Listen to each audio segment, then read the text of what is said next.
নমস্কার, আমি তন্ময় রায়, দেশিয়ার farmers professional অর্গানাইজেশনে থেকে আপনাদেরকে নতুন বছরের শুভেচ্ছা জানাই। তো আজকে আমরা কিন্তু এফপিসি বিষয়ে কোনো কথা বলবো না, কারণ আমাদের সঙ্গে যে দাদা এসেছেন ইনি থাকেন কলকাতার যাদবপুরে, কিন্তু কর্মসূত্রে ইনি পূর্ব বর্ধমানের কালনায় কলেজে চাকরি করেন। তো উনি আমাদের সঙ্গে অনেকদিন যাবৎ যোগাযোগ করার চেষ্টা করছিলেন। তো একটা ইউনিক বিষয় নিয়ে উনি এসেছেন, সেটা সচরাচর কেউ করেন না। ওনার যে সাহস দেখে আমরা তাকে কুর্নিশ জানাই। নমস্কার দাদা। ওনার নাম নীলাদ্রি শেখর মন্ডল।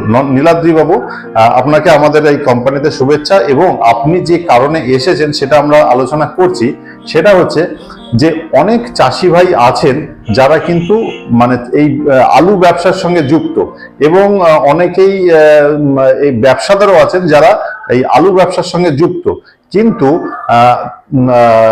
তারা জানেন না যে কিভাবে সাইন্টিফিক্যালি এই আলুর ব্যবসাটাকে করা যায়, ডিমান্ড অ্যান্ড সাপ্লাইটাকে মেজার করা যায়, রিস্ক অ্যানালিসিস করা যায়। হ্যাঁ, এত কিছু জেনে কিন্তু যে কোনো একটা ব্যবসায় করা উচিত। তো আমি নীলাদ্রি বাবুর সঙ্গে ট্রেনিং এর প্রথমে এটা জানার চেষ্টা করব যে উনি আলু ব্যবসাতে বা আলুর বন্ড মানে সংগ্রহ করাতে কেন আগ্রহী হয়েছেন। বলুন। আমি আগ্রহী হয়েছি একটাই কারণে যে এই বিষয়টা আমার যদি ব্যাংকে টাকাটা পড়েই থাকে, সেই টাকাটা সুদ পাওয়া যায় না। যদি কাউকে টাকা দিও সেক্ষেত্রে টাকা ফেরত পাওয়া যায় না। আর আমি যেহেতু একটা পেশার সঙ্গে জড়িত, আমি যেসব কাজে আমি জড়িত হতে পারি না, এটা মান সম্মান ভালো লাগে। তো এমন একটা কাজ করতে যাতে নিজের মান সম্মান বজায় থাকে, সবকিছুই বজায় থাকে। Good good. মানে উনি মানে যেহেতু এটা আলুর বেল্টে উনি থাকেন, উনি অনুভব করেছেন যে ব্যাংকে টাকা রাখার থেকে একটা ব্যবসায়িক মানসিকতার চিন্তা ভাবনা করে যদি সময় সময় আলুর ব্যবসাটা করতে পারে। কিন্তু আলুর ব্যবসাটা করতে গেলে আলুর গোডাউন দরকার, বস্তা দরকার, তার মাল লোডিং আনলোডিং দরকার। উনি সেটাকে চিন্তা ভাবনা করে করছে কি আলুর বন্ড কেনা বেচা করছে বা কেনা বেচার প্রক্রিয়ার মধ্যে ঢোকার চেষ্টা করছে। তো উনি সেই জন্য কিন্তু আমাদের কাছে এসেছেন যে এই আলুর বন্ডের ব্যবসায় একটা ট্রেনিং নেওয়ার জন্য, যে ট্রেনিংটা পেলে অন্তত উনি যে বিপদগুলো বা রিস্ক গুলো থাকে সেই জিনিসগুলো কিন্তু উনি মাথায় নিয়ে ক্যারি করতে পারবে, যাতে ওনার বড় লস না লাগে আর কি। তো এই বিষয়ে আমরা এখনো ট্রেনিংটা শুরু করিনি, তো আমরা শুরু করব। তো এবং এই একই টাইপের মানে আমরা আলোচনা করব যে ট্রেনিং পরে ওনার কি অনুভব হলো আর কি। তো যেহেতু উনি আমাকে চেনেন না, আমি ওনাকে চিনি না, একটা টাকা পয়সা লেনদেনের ব্যাপার থাকেই। হ্যাঁ, এবং যে কোনো স্টুডেন্ট যখন আসে আমার মনে হয় তাকে কিন্তু কোনো কিছু একটা পে করতে হয়, গুরু দক্ষিণা দিতে হয়। গুরু দক্ষিণা না দিলে পরে কিন্তু সেই জিনিসটা সফল হয় না, দুপক্ষেরই সেই মানে মনঃসংযোগটা থাকে না আর কি। তো উনি আমাদেরকে অ্যাটেনশন পে করছে, মানিটারি ফর্মে পে করছে। তো আমরা চেষ্টা করছি ওনাকে যতটা সম্ভব এই বিষয়ে গাইড করে দেওয়ার জন্য। তো অনেক ব্যবসা তো ছিল, তো এই ব্যবসায় কেন আসছে না, মানে আলুর ব্যবসায় কেন? ওয়াই আলুর ব্যবসা? কারণ হলো আমাদের একটা সহজাতের প্রবৃত্তি আছে, সহজ ছেড়ে জটিলের দিকে যাওয়া। আমার চোখের সামনে আমি আলু ধান এগুলো চোখে দেখি, আমি সেটাকে কম সময় আমি মনিটর করতে হবে সব বিষয়। আচ্ছা। আর অন্যান্য বিষয়গুলো কি আমি চোখে দেখতে পাচ্ছি না, দূরে সময় দিতে পারবো না। আচ্ছা। যে জিনিসটাকে আমি প্রত্যক্ষ সময় দিতে পারবো, যেটা আমার কাছে সহজ, আচ্ছা, হ্যাঁ, সেইটাকে আমাকে করে এগোতে হবে। আচ্ছা। জটিল যেটা আমি পারবো না, সময় দিতে হবে, দূরে দূরে গিয়ে সেসব না। আচ্ছা, ঠিক। মানে একটা মানে বাস্তবিক ব্যাপার উনি বলছেন যে কোনো ব্যবসাকে যদি আমি কন্ট্রোলে রাখতে পারি তাহলে কিন্তু আমি সেই ব্যবসাটা এগোতে পারবো। মানে এমন ব্যবসায় আমি ঢুকলাম যে ব্যবসাটার কন্ট্রোল আমার হাতে নেই, তাহলে কিন্তু ব্যবসাটা করা মুশকিল, তাই তো? তো যে কোনো ব্যবসা, সে আমার আলু হোক কি মানে ইলেকট্রনিক্স এর ব্যবসা হোক কি মুদি দোকানের ব্যবসা হোক, যে ব্যবসাটাকে আমি কন্ট্রোলে রাখতে পারবো আমার মনে হয় সেই ব্যবসাটার মধ্যেই এগিয়ে যাওয়া উচিত এবং তার হাই লেভেলে যাওয়া উচিত। তো আপনার পরিবারের সঙ্গে কি যুক্ত আছে কেউ মানে এই বিষয়ে আলুর? আমার পরিবার একদম, আমি তো পরিবার একমাত্র সন্তান, আমার আত্মীয় স্বজন আছে তারা জড়িত আছে। তাদের আমি শুনেছি তারা বেশিরভাগ সময় লস খায়। আচ্ছা। আর নিজেরাই আলু রেখে বিক্রি করে বলে সে পরবর্তীকে নিজেরাই ভোগ করে।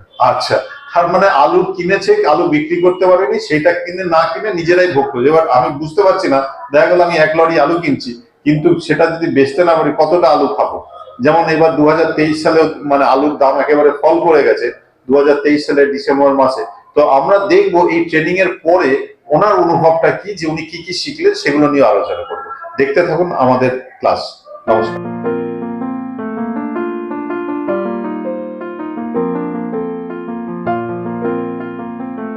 এই হচ্ছে কোল্ড স্টোরেজ। এই আলুগুলো ভেতরে ঢুকবে, ট্রাক্টরে করে কিন্তু মালগুলো আসছে এবং এটা কোল্ড চেম্বারের মধ্যে ঢুকে যাবে আর কি। তো এবং ভ্যানে করে আসছে, লোডিং আনলোডিং হচ্ছে। তো এই যে কোল্ড স্টোরেজ, এই কোল্ড স্টোরেজের মধ্যে যখন আলুগুলো ঢুকে যাবে, কোল্ড স্টোরেজ আপনাকে কোল্ড স্টোরেজ রিসিট দেবে, যেটাকে বলা হচ্ছে বন্ড। এই বন্ডগুলো নিয়ে আমরা কিন্তু পরবর্তীতে আলোচনা করব।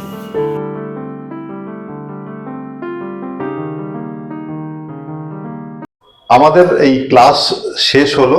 আমরা আলোচনা করলাম যে কিভাবে এই আলুর ব্যবসাটাকে মানে আলুর ব্যবসাটাকে করা উচিত, কি কি রিস্ক ফ্যাক্টর, অ্যানালিটিক্স গুলো কি কি, মানে ডিমান্ড অ্যান্ড সাপ্লাই কিভাবে পাবো, লোডিং আনলোডিং এর যে ডেটা সেটা কিভাবে পাবো, এক একটা যে মার্কেট রয়েছে আমাদের পুরো ইন্ডিয়াতে বা আমাদের ওয়েস্ট বেঙ্গলে, সেই মার্কেটগুলোর হটস্পট গুলো কোথায়, সেখানে কি কি দাম নির্ধারণ করা হয়, এবং এক একটা যে মার্কেট রয়েছে সেই মার্কেটে কটার সময় নির্ধারণ করা হয়, কারা কারা এই নির্ধারণ করে, সেই নির্ধারিত দামগুলো আমরা কোথায় দেখতে পাবো। আপনি ধরুন আলুর ব্যবসা করছেন, যারা নতুন আসতে চাইছেন, আলুর ব্যবসার সঙ্গে যুক্ত হতে চাইছেন, তারা কিভাবে এই মানে ইনফরমেশন গুলো পেতে পারে, বা কি সোর্সে আমি আরো 10টা বিজনেসের সঙ্গে কানেক্ট হতে পারি বা বিজনেসম্যানের সঙ্গে কানেক্ট হতে পারে, এইগুলোই আমরা কিন্তু মূলত শিখলাম। তার মধ্যে যেটা সবচেয়ে বেশি শিখলাম সেটা হচ্ছে রিস্ক ফ্যাক্টর বা রিস্ক অ্যানালিসিস, রিস্ক ম্যানেজমেন্ট। এই জিনিসটা যদি আমরা না শিখি যে কোনো ব্যবসায়, কারণ প্রত্যেকটা ব্যবসাতে কিন্তু লাভ বা লস আছে, কিন্তু রিস্ক ম্যানেজমেন্টে যদি আপনি সেই ব্যবসা শিখে যান, তাহলে পরে আপনাকে লোক ঠকানোর প্রবণতাটা কমে যাবে, মানে ঠকবেন না, এবং লস খাওয়ার প্রবণতাটাও কিন্তু কমে যাবে। হ্যাঁ নীলাদ্রি বাবু, আপনি যেভাবে এসেছিলেন বা ইনফরমেশন পাওয়ার আগে আপনি যে মানসিকতা ছিল, আর এই যে 1.5-2 ঘন্টার যে ট্রেনিংটা হলো, এটাতে আপনার কি উপলব্ধি হলো, আপনি যদি শেয়ার করেন দর্শক বন্ধুদের। তো প্রথম কথা বলতে চাই, আমি এই সম্বন্ধে কিছু আমি জানতাম না আগে। আমি জানতাম না, রাস্তায় দেখতাম অনেক কিছু, কিন্তু বুঝতে পারতাম না যে এই ব্যবসাটা কি, কারা এর মধ্যে জড়িত আছে, কিভাবে এই ব্যবসাটা অপারেট হচ্ছে। তো সবসময় অন্ধকারের মধ্যে থাকতাম। তো এখন এই জিনিসটা জানার পরে পুরো পরিকাঠামোটা, ইকোসিস্টেম, এই ব্যবসার পুরো ইকোসিস্টেমটা জানতে পারলাম। তার ফলে আমার পক্ষে সুবিধা হলো যে কোনো ডিসিশন নিতে গেলে পরে আমার এটা এই ট্রেনিংটা কাজে লাগবে। আচ্ছা, আর এই যে বন্ড আমরা দেখালাম, যে বন্ডের মধ্যেও কত কিছু জিনিস থাকে, তো এই বন্ডটা দিয়েও তো অনেকে ঠকিয়ে দিতে পারে, যেহেতু এটা ইলেকট্রনিক ফরম্যাটে এক্সচেঞ্জ হচ্ছে না। সেটার ব্যাপারে আপনার কি মনে হলো? বন্ডের যেটা আমি নিজে যখন দেখেছিলাম, যখন একবার জিজ্ঞাসা করছিলাম বন্ডের বিষয়, তখন দেখা যায় বন্ড সবাই বলে আমি বিক্রি করবো, আমি বিক্রি করবো। কিন্তু বন্ডের মধ্যেও যে বন্ড দিয়েও আমরা এক আলুর নাম করে অন্য আলু বিক্রি করিয়ে আমরা লোককে ঠকাতে পারি। যেমন ধরুন আপনাকে যদি বললো যে আমি পোখরাজ আলু স্টোর করে আপনাকে জ্যোতি আলুর বন্ড দিয়ে দিল, তা আপনি যদি না দেখে যদি কিনে নেন, তাহলে আপনি তো নিজেই ঠকে যাবেন। তো উনি যেটা আমাকে শেখালেন যে কিভাবে বন্ডটাকে ভেরিফাই করতে হয়, সেটা উনি শেখালেন। তার ফলে এর ফলে আমি যদি ভবিষ্যতে ব্যবসা করি, আমি সেই নিজেকে ঠকানো হাত থেকে বাঁচাতে পারবো। এছাড়া উনি আলুর বীজ সংক্রান্ত অনেক কিছু বললেন, সেটাও আমার মাথায় আসলো।